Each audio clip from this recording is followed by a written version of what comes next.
What's up, everybody? Dave here. Welcome to part 1 of 3 on how to make more money with Etsy ads. In this 3-part video series, I'm going to cover everything you need to know to be successful with Etsy ads. So be sure to watch every single video all the way through, as well as grab the free Etsy ads cheat sheet in the description below. All right, so let's get started. The first question everybody always has to ask for this to actually work is, are Etsy ads worth it? And the answer is absolutely yes, but only if you know what you are doing. I'm sure you've heard plenty of stories from Etsy sellers where it's a huge waste of money and it didn't work for them. 9 out of 10 times, that means they didn't know what they were doing and they simply let it run and run and run and waste their money. If you know what you're doing and you follow what I cover in these videos and in the Etsy ads cheat sheet, you will become successful with Etsy ads. It's only a matter of when, not if. And the second thing I want to cover within this question of is it worth it about organic only. Is it worth it to be organic only and not run Etsy ads? Yeah, absolutely. It's possible, but in the grand scheme of things, it's not as possible to be successful with organic listings only as it is to be successful with Etsy ads. Organic is great if you like waiting a very long time, or if you have an extremely unique product that there is essentially no competition for. But if you have competition, and a lot of people do, many niches that are worth making money in have a massive amount of competition. So if you want to cut through that competition and increase your chances of actually growing an Etsy store, Etsy ads is your way to go, and it is worth it when you know what you're doing. So even low budgets can work with Etsy ads. You can start with a small amount. You don't have to max it out. I've had plenty of students where I've entered their stores. They set it and forgot about it, but it did work for them.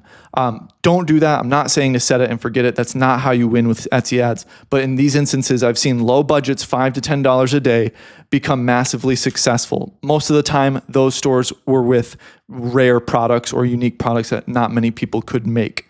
But it is very possible to do great with low budget Etsy ads. So no matter where you're at in your Etsy journey, this video series and the Etsy ad cheat sheet is definitely for you, and so is Etsy ads. You can become great and scale up. The more that you start making it work with a low budget, the better chances you have with making it work and being profitable with a higher budget. Okay, so what are Etsy ads in the grand scheme of things when it comes to Etsy as a platform? So there's 2 types of traffic for an e-commerce website. There's cold traffic and there's warm traffic. Cold traffic is when you're scrolling on Instagram, TikTok, whatever, and you get an ad and you didn't expect to see that ad. If you're compelled to look at the landing page or the product that they're advertising to you, that is cold traffic. You're cold traffic. You weren't warm, you weren't ready to buy, but you are interested enough to take a look. That's what cold traffic is. But Etsy ads is completely different. It's warm traffic. People are already looking for the product you are offering. You wouldn't show up if they didn't type in a keyword that triggered your listing to show up. So they're very warm and ready to buy. It's much easier to sell something to someone if they're already warmed up and ready to buy. So with Etsy ads, you have to keep in mind, no matter what you've heard about it in the past, it is warm traffic. And it's much easier to convert warm traffic to a sale than it is with cold traffic. So I wanted to explain those 2 differences in warm and cold traffic.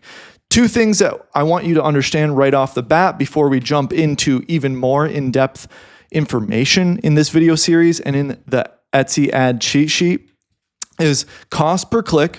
Now that's how much money you spend per click, and cost per sale. Many different people call it many different things. Cost per acquisition, cost per target, whatever it may be. I call it cost per conversion or cost per sale.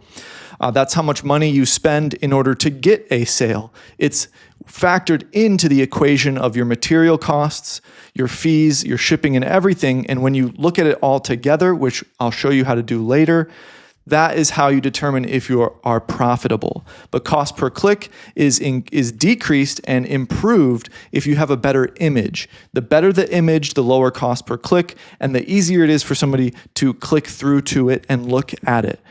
And that is also referred to click-through rate. The lower your click-through rate is, the lower your cost per click is going to be. Etsy wants to show you to people that will click easier.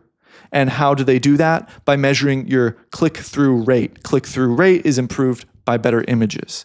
And Etsy wants to show your product to people that are going to buy it very easily. How do they measure that? Conversion rate. How many people see it versus how many people actually buy it. That's conversion rate. The higher your conversion rate is, the higher your organic ranking is, and the better your Etsy ads show to buyers.